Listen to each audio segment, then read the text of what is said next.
Okay, Oskar, let's start. Thank you for coming. No, thank you for having me.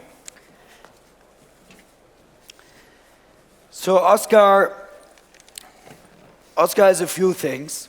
I remember when you set up KupiVIP, at that time, not only you got married to your business, you also got married in real life. Yeah. And you were talking to Mangrove, I believe, about funding.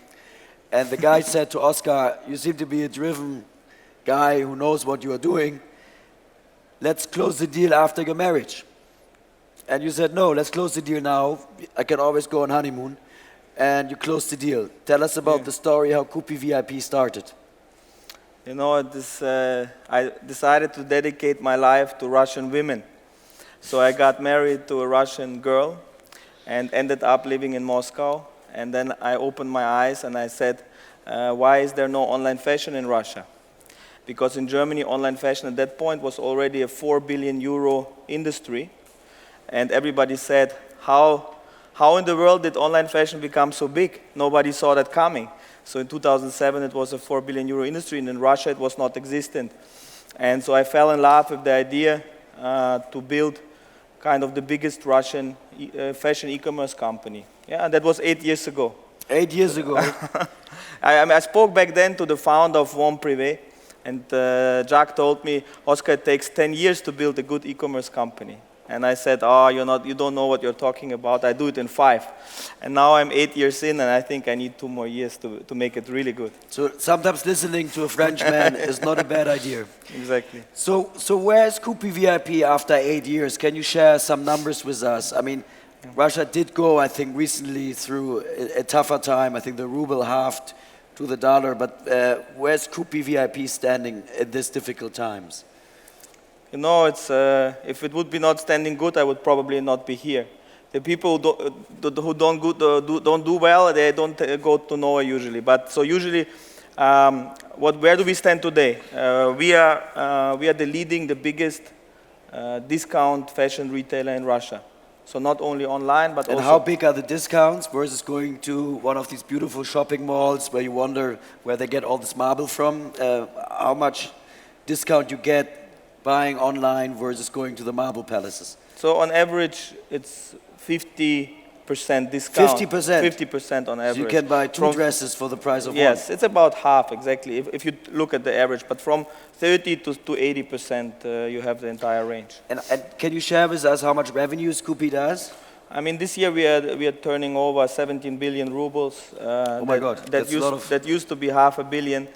Now it's half of that, and we are also very lucky because we are the highest AOV player in the Russian e-commerce market, so we have very good unit economics. We make a good margin per order, so that helped us to become profitable much faster than all the other companies. So we are already profitable and cash flow positive since 2 years, and now we are using these profits to invest, to buy companies, and also to open the multi-channel retail. So we opened an offline format of KupiVIP, and we want to scale this to make it like the TJ Maxx of Russia, offline, and KupiVIP obviously will remain online as well.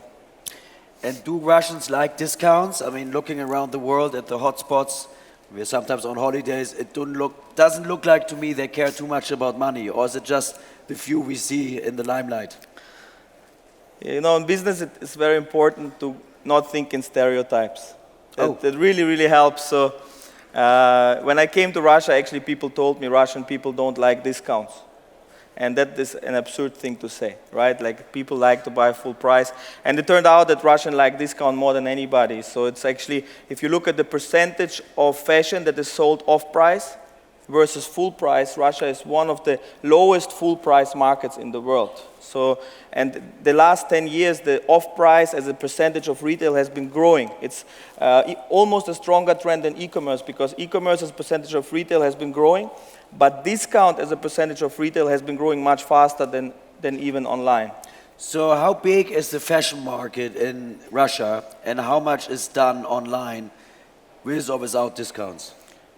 Yeah, so I think at the moment we have a $3 billion online fashion industry. So we are almost at the point where Germany was in 2007. So but we are in catching absolute up. or percentage penetration? No, this is about 10%. 10%. Of the retail market, and it's $3 billion of the fashion retail market, and it's 25% of the e-commerce market. And what you saw in Germany the last 7 years, the e-commerce market grew to 45 billion euros, and fashion is now a third of the e-commerce market. So online fashion in Germany now is a 15 billion euro industry. So from 4 it grew to 15, which nobody can believe. And quite few people actually realize how big the online fashion market is. Do you know how, I mean... And Russia is going to do the same. So Russia, the next...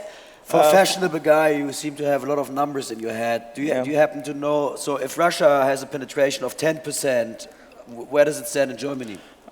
In Germany, I would say it's close to 15% because it's a 100 billion euro fashion industry.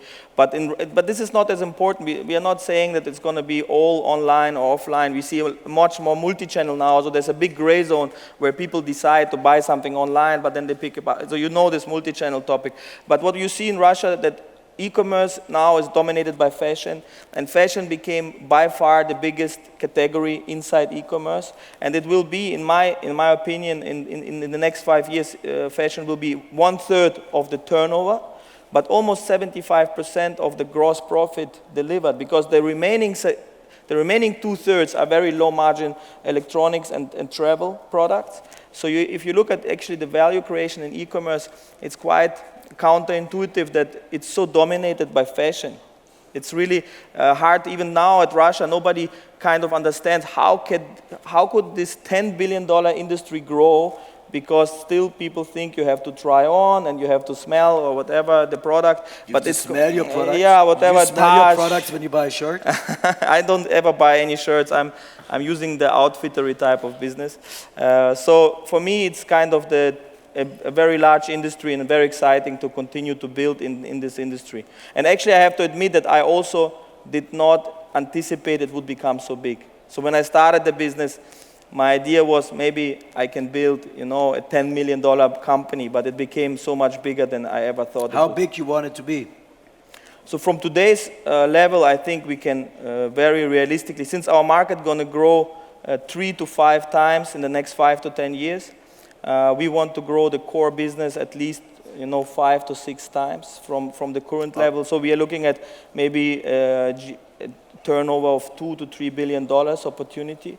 And then in the same time, I want to add the multi-channel and build the biggest offline chain of TJ Maxx type of business. And if you think about e-commerce in Russia, we have been realizing a long time ago that the infrastructure in Russia is actually very different to the Western European countries. You don't really have a great delivery system. Fulfillment is a challenge, credit card penetration. And sometimes you need to build the service provider around you in order to deliver your core product, literally. Tell us, what did you do to take friction out of e-commerce in Russia when you started KupiVIP? I mean, we just did whatever we had to do to make it work. So that we actually built our own logistics system and Russia-wide try-on service.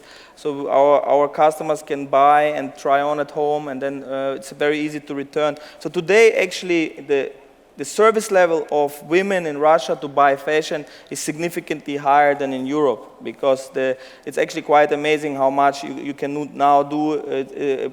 But did you hire like fulfillment guys? Yes, exactly. No, we didn't. Deliveroo brings in the food? No, we did everything in-house. All the operations and all the logistics, everything. I mean, you built it up yourself, right? Yes, we built it up ourselves. Which is very impressive. And actually all the companies did it. All the Russian e-commerce is basically dominated by in-house logistics. So nobody shares the same platform? No, except... Isn't that sad?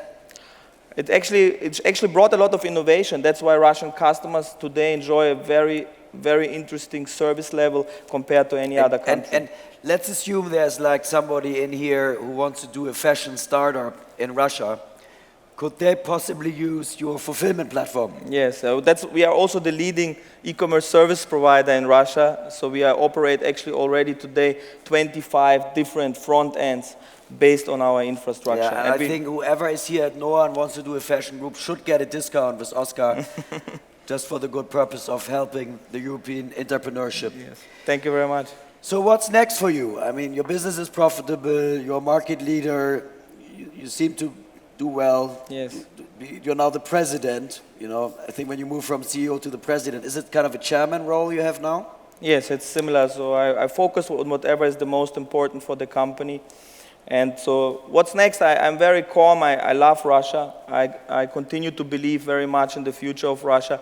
What is very interesting to share is that whenever you have a crisis, you can actually see the trends accelerating that exist anyway. So actually this year, e-commerce in Russia, for example, is growing almost 30% in spite of all the turmoil and everything. So if you have some trend lines, usually the crisis is accelerating these trend lines. And so I see, I don't care so much about the short-term political and economical uncertainty.